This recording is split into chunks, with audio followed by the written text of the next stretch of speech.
Well, good morning, good afternoon, or good evening to you. This is James coming to you from the Fortress of Solitude, the much more well-lit Fortress of Solitude. After watching a couple of the midweek check-ins and seeing how dark it was here in the office, I thought, well, what better way to liven things up, especially here at the end of the Advent season and the Christmas season? Turn some lights on. But glad you're checking in for this midweek check-in here, December 21st, the winter solstice. Today may be the official start of winter, but in a couple of days, it's going to really, really, really feel like winter. I hope you'll be bundling up. And all of this just in time for the end of the Advent season and the beginning of the 12 days of Christmas, the Feast of Christmas. And so, got a few things to tell you about today. I try to keep these videos short. I did mention on Facebook and through our email prayer chain for us to keep Charles Whitehead in our prayers. Also, Martha Yount, the two of them are dealing with COVID. And also continue to keep in our prayers the High Song family dealing with sickness there. And also Cheryl Adams's family, Sarah White, her mother, who is doing better, but also her son, who this morning was dealing with some elevated blood pressure. And so he's going to be checked out, may have already been checked out, but just want to keep all of these folks and many more in our prayers. I'm sure you have in your family and amongst your friends, folks that are dealing with sickness, and also those that for heading into Christmas this year, maybe without that special loved one who has passed away. We just want to let you know that we're thinking about you and we're praying for you here at the church. Okay, so tonight, 5 o'clock brown bag dinner and fellowship time in the small fellowship hall, to be followed at 6 o'clock by our annual Advent Christmas quiz. I was able to locate a couple of different tests from the ones we've been taking, hopefully to provide some challenge for Linnell Bailey.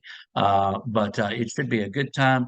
Tonight, we'll have our normal time of prayer beginning at 6, and then we'll jump right into the Advent Christmas quiz. This will be available either in person or Zoom. And so I look forward to hopefully seeing you here on Old Norcross. And if not, certainly come on in at nhcclga.com. Zoom here, there's a little button on the homepage there, and that'll take you right to where we gather for our virtual gatherings. So I hope you'll want to come and be a part of that. Okay, this weekend, Saturday, 5 o'clock. Yes, it's going to be cold.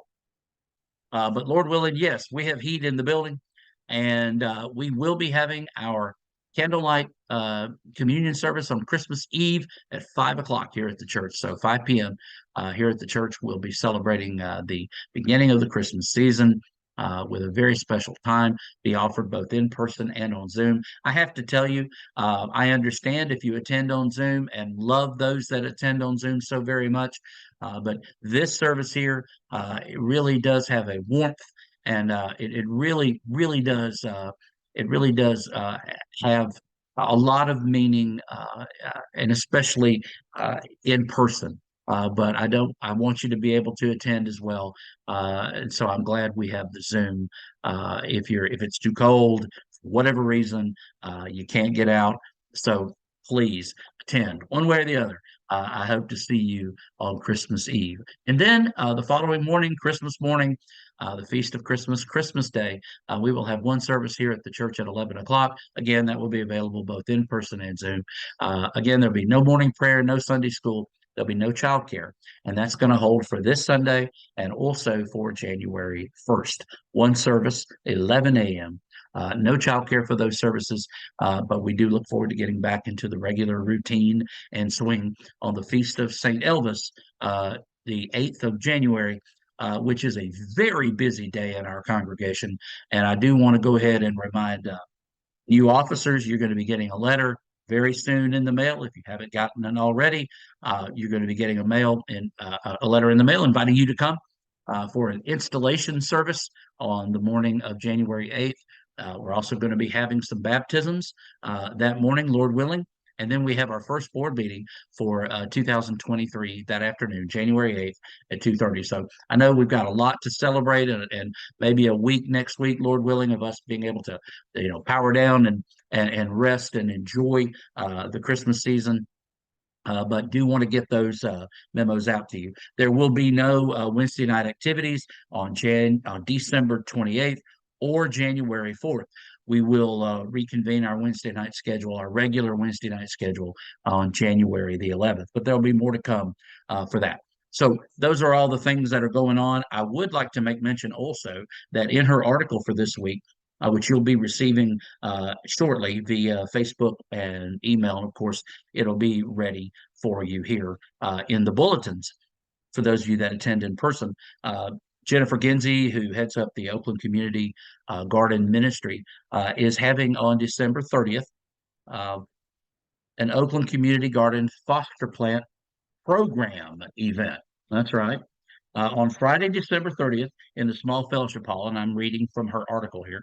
Uh, you're going to be filling up cups with dirt, seeds, and water. It's that time of year. I'll let you read the rest of the article.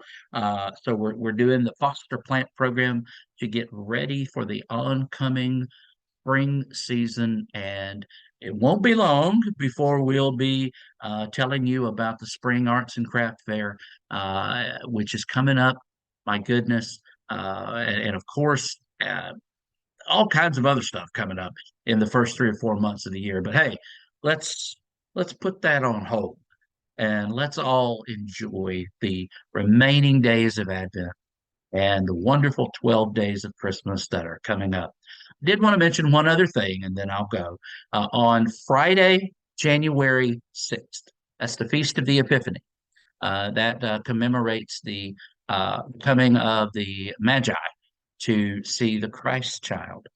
And on Zoom only at noon, started this a couple of years ago. We're going to have an Epiphany service, Zoom only. It will be a communion service. So if you're planning on attending, you might want to put that in your calendar now.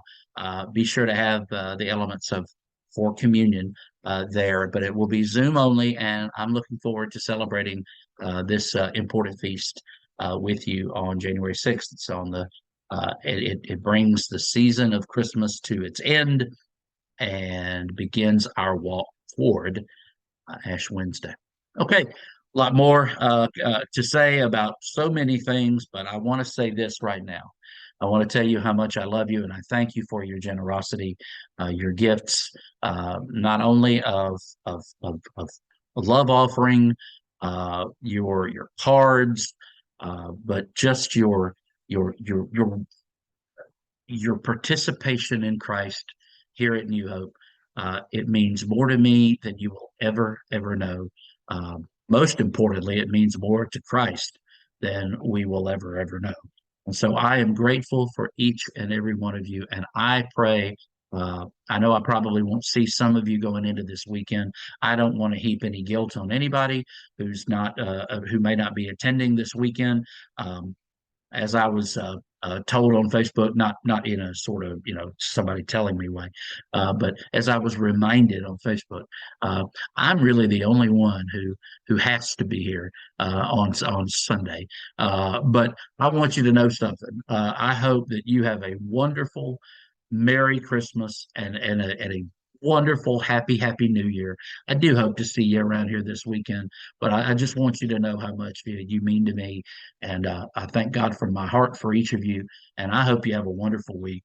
And if you want me to explain what I mean by I'm the only one who has to be here, I'm the minister, I'm on the paid staff. So it's kind of important for me to show up for all kinds of reasons. But I hope that you will. And if you can't be with us, enjoy your time with your family and just enjoy this season. All right. God bless you. I'll be thinking of you and see you next time.